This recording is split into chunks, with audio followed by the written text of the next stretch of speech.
It's about killing the stigma, the public stigma. And the public stigma for mental health, I guess, in my mind, would be you're different. Right? And then for substance use disorder, it would be like you're weak. And to me, I think these are the two biggest things that I have felt personally.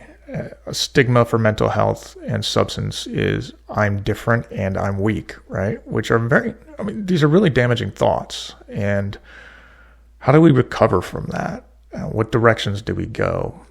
I liked something you said a couple minutes ago. You said that there's infinite routes, right? So let's talk about substances for a little bit.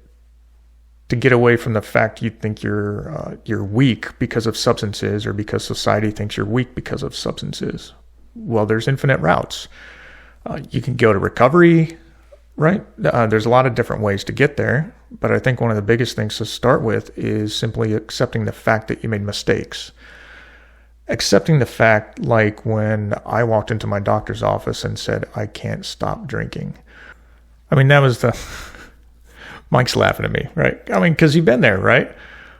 It's like one of the hardest things I've done, because I admitted that something else besides my own willpower had control over me.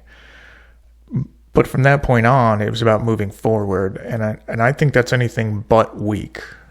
And I think a lot of times, when I'm talking to people in recovery or one-on-one, or I'm doing groups, I try to be as positive as possible, because honestly, I don't like people. I'd rather sit in my basement playing video games or something, right? But I love people in recovery, in mental health and recovery. Funny thing, like if I walk into my doctor's office now, well, I don't because of COVID. I do it virtually, but if I go see my psychologist or psychiatrist and I look at all the people in the waiting room, everybody's got their head down. Like nobody's looking at each other because they're all embarrassed. And, I want to be like, hey guys, we all know why we're here, right? Drop the confetti, and different things like that. They're all like, oh my God, somebody's going to see me. And I'm like, dude, it's no different than going to get your toe worked on or something. It's just a bigger organ.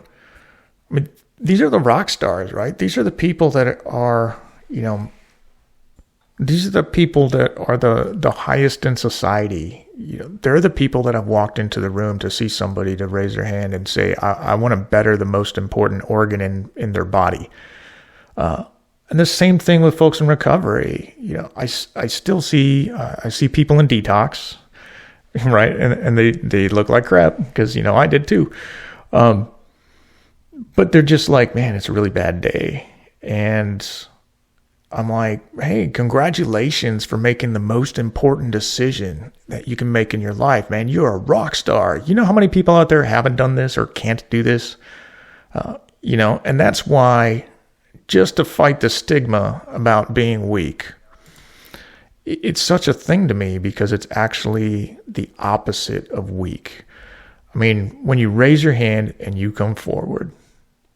I wholeheartedly agree with you, John.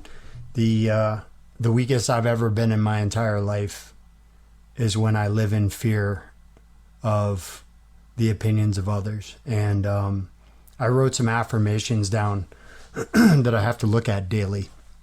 1, nobody's opinion of me will ever define me.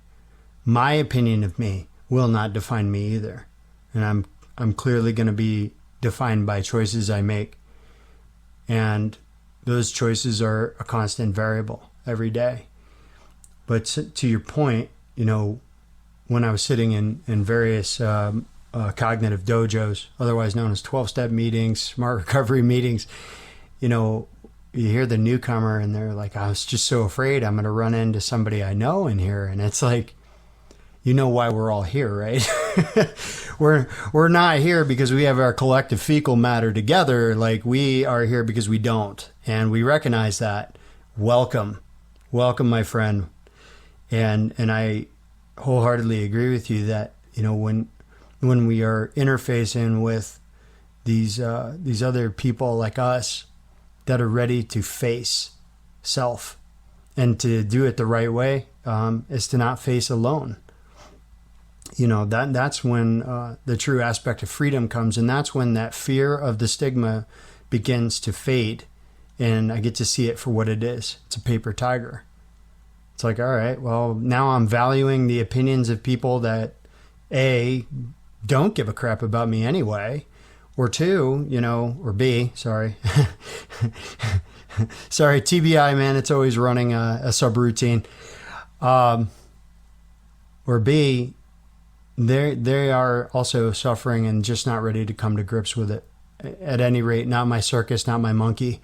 I'm here so that I can be the best version of me that I can be, at least today. And the other thing that I've gotten from recovery is there's no such thing as perfect recovery. There's no such thing as perfect living. And, a friend of mine I was in rehab with reached out to me recently, and he had relapsed, and he was beating the crap out of himself like I would, and I told him, hey, man, somebody that's close to me told me something really profound. He said that relapse is part of recovery. And when I gave that thought pause, oh, wow. Yeah.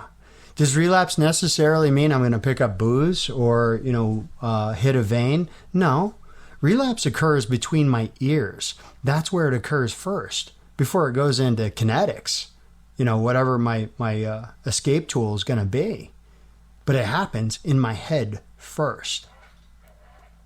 And, yeah, man, it's just really interesting. So it's like, why are we doing Unonymous? What is this about? It's about destroying stigma.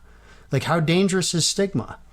It's so pervasively dangerous, it's not even funny. It really is. I mean, stigma is what caused me to go to suicide, because I was so terrified of what people would think of me. And then because of recovery, now I've realized that the world is a little bit bigger than what I hold in my hands. And now I'm thinking, well, how many other people exist in this manner? And that's why, Jon started Unonymous, because there's so many out there that are existing in this survival mind of fear. Just fear, it rules the roost. Like, I don't want anybody to know. Like, why? Because then they'll know. Okay. And then